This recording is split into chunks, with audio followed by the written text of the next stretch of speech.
in those three Final Four teams from 1997 to 2000. Shammond Williams was only a part of two of them. And, Josh, I think you touched on the shooting percentage. Going into the Final Fours, he actually shot 40% from three. I think he's underappreciated, though, even given those accolades, because he fell short when he was at Carolina to win one. And I think, fortunately for us as fans, to have that continued notoriety and ongoing respect or talked about throughout time, at Carolina, prestigious as it is, you kind of have to win the national championship. When I was actually writing this article, I had a thought I couldn't necessarily write at that time, but I'm going to kind of share the analogy that came to my mind. For Coda and Shammond Williams together, the analogy that I would use is a lot like Marcus Page's shot in 2016. It pains me to say this, and this is no slight to Page at all, as remarkable as their careers were, going to three Final Fours, going to two Final Fours, but just coming up short, kind of foreshadowed by not winning the national title, which with Page's shot, we all know how amazing that was. Unfortunately, it's also foreshadowed by the Chris James shot. So, again, did a lot for Carolina, played a huge role on multiple Final Four teams. But when you talk about some of the all-time greats that went through Carolina, I don't think that Shammond Williams is one that's brought up very often. Interesting analogy there from you, Mark. I know for me, and for Anthony and much of us younger Tar Heel fans, Marcus Page will never be forgotten, let alone underappreciated. But I could see where you're coming from because they still never accomplished the goal of winning a national championship. So with that, we're going to move to the small forward position where I think all of us in our starting five found a guy that was like, oh, man, that was a great find. And this is where I found my guy in Kevin Madden. For the second time, I go to the 80s to find a guy to put in my starting five. And this is a guy that, I'm going to be brutally honest, before I started doing some digging and doing some research, that name had slipped my mind. And you could somewhat forgive that because there was a lot of great, talented players that came through Chapel Hill in the 80s, and he just kind of gets forgotten about. Another four-year guy, which will be a theme upon my starting five. And just a guy a lot like Dante Calabria. The more he was on campus, the better he got. He never started as a freshman. He didn't until started as a sophomore. Not great numbers, only 8.6 points per game, but shot 58% from the field. As a junior, he was kind of like how Hubert Davis was, where he started some but not all the games, and averaged 14.6 points per game, and which would end up being his best year. His final season on campus averaged 10.1, and so, 2 of his 4 years he averaged double digits. His career average of 9.7 points per game, 3.5 rebounds, 58% shooting is just, for a guy who never started a lot and didn't play a lot, those are great numbers, and just as a forgotten piece of teams in the 80s that was a part of a team that went 14-0 in the ACC, which at the time was the first team in the history of the conference to do such a thing. So a lot like you were mentioning with Shammond Williams, Kevin Madden's teams had a lot of failures in the NCAA tournament, and which is why he's probably forgotten about among Tar Heel fans. It was definitely a great find, but I also think that mine, which is a guy that Mark did mention as one of the guys that he looked at as shooting guard, is also a pretty good find. I think Jason Capel is a guy that just a lot of people forget about. I had a little bit of back and forth because I wanted to make the case for Rick Fox, but I think he's maybe just a little bit too decorated. I still think he's definitely a little bit underappreciated in terms of where he stacks up with some of the all-time guys because he was really that good of a player in his time on campus. But Jason Capel is a guy that just really doesn't get talked about a whole lot. I don't know if that's because of who he's related to and, of course, his ties with Duke, but you look at his time on campus, averaged 12.1 points per game, 6.7 rebounds, shot 44.3%, and most importantly, and one of the reasons that I had him here, 37.5% from downtown. I like the fact that if this was a real starting five, I would not only have a guy that could rebound really well, but could also shoot from downtown extremely well as well. When you look by the end of his career at Carolina, Carolina, I mean, he was one of the team's leading rebounders, averaged 8.6 points per game, or 8.6 rebounds per game to go along with 15.6 points per game. And, you know, the highest honors that he ever received, amazingly, was just third team All ACC honors. He did receive that twice, but this was a guy that really was just an all-around great player, had the size, had the shooting ability, could score the ball for Carolina.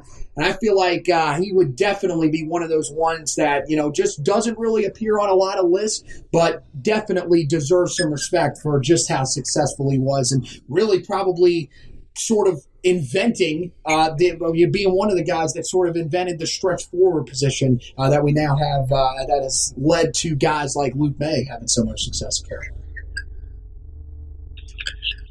I ultimately landed on J.P. Tokuto, a 3-year player at Carolina, and as I believe I mentioned in the article, I'm not here to say that he was underappreciated due to his stats, but I will say that during his time at Carolina, his stats got progressively better.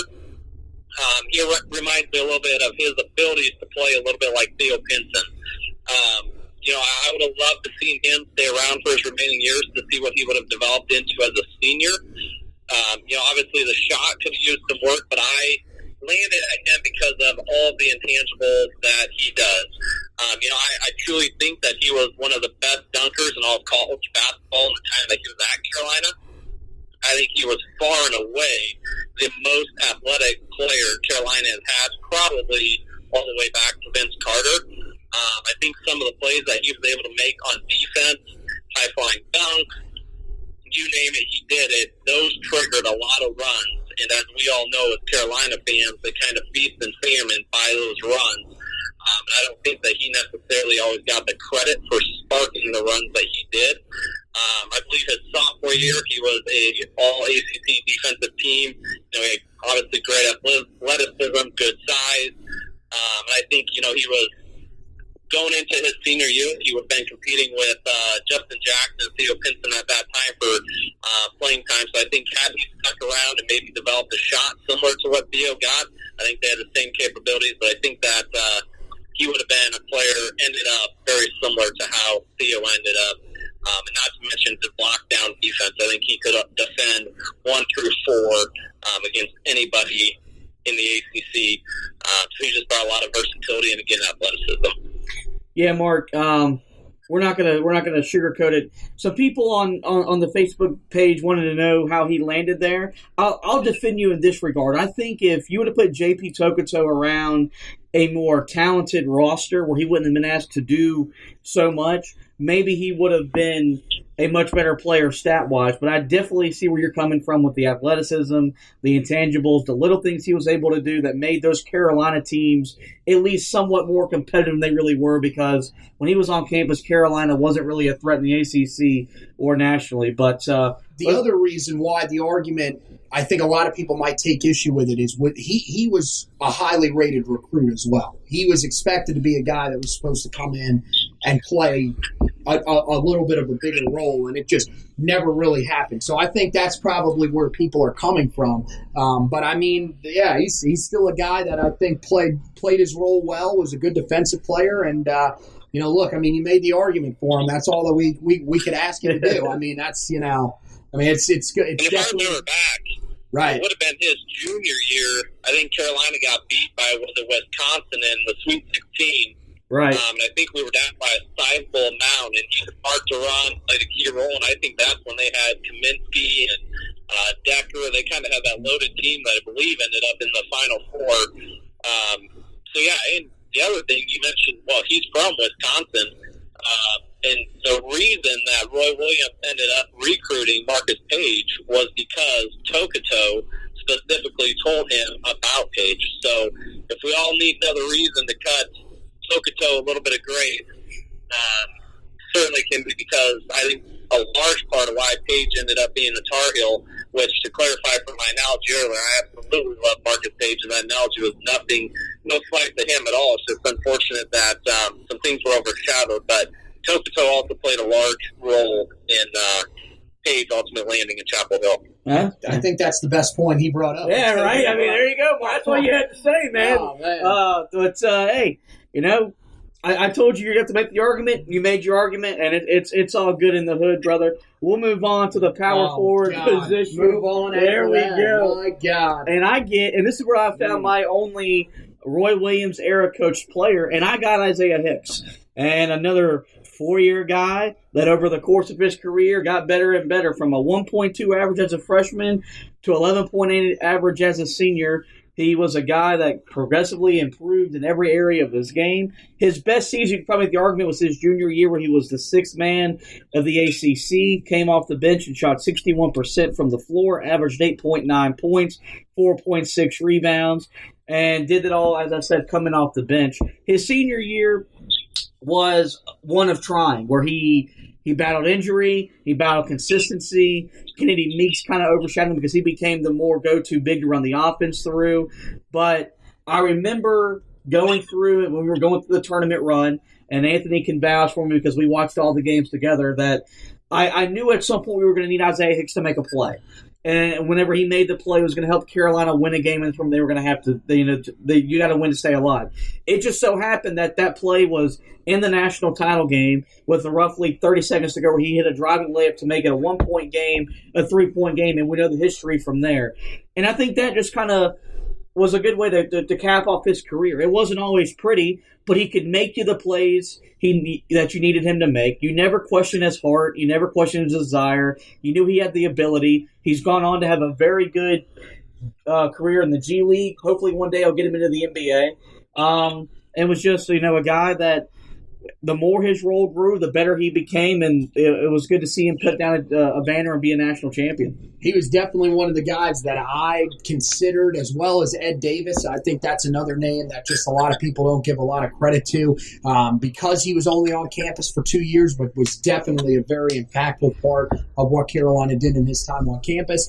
The other guy that I thought of here was George Lynch, but he's just a little bit too decorated. I still think that when you look back at his numbers, he's probably one of those guys that we should talk about with the all-time program greats, with just how good he was. Almost, he was definitely the guy that just doesn't get talked about enough on that 1993 national championship team.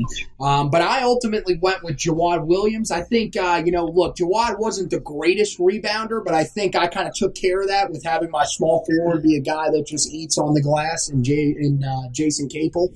Look, in his time, at Carolina, 4-year career, averaged 12.7 points per game, 4.8 rebounds, shot 48.9% from the field, and 34.9% from three. Definitely a guy that could shoot the ball.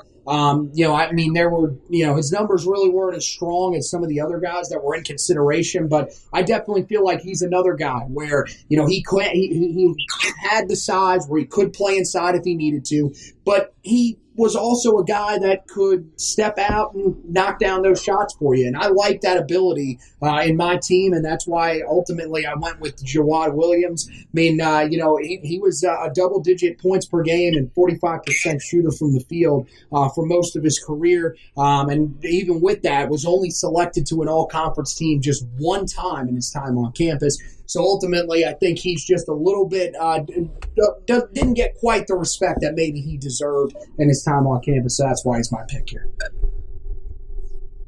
And I actually have the exact same pick. I think Jawad Williams was probably the easiest pick of my entire lineup for this particular situation. Without repeating everything that Anthony just said, but I think he also was unquestionably the glue of that 2005 national championship team. Years prior, they showed how they were capable of absolutely self-destructing. His senior year, I think he just stepped really into a leadership role and kind of kept everybody in check a little bit and made sure that everybody knew, big picture, here's what we're trying to accomplish. He also kind of did that working through the coaching change to Roy Williams. Obviously, everybody was elated to have Roy Williams come back home, but for whatever reason, Coach Williams and his staff at Kansas did not recruit Jawad Williams. It was the only major program that did not recruit him. So when Coach Williams came home, he was a little bit unsure of what his status would be. Didn't know why necessarily he wasn't recruited by them. But ultimately, obviously, it worked out. Again, I think in addition to everything that Anthony said, he was definitely the glue guy in leadership of that, and I don't know that without him. we necessarily raise that banner. And I think it's a little bit forgotten because when you think of that team specifically, you know, you think of Raymond Felton,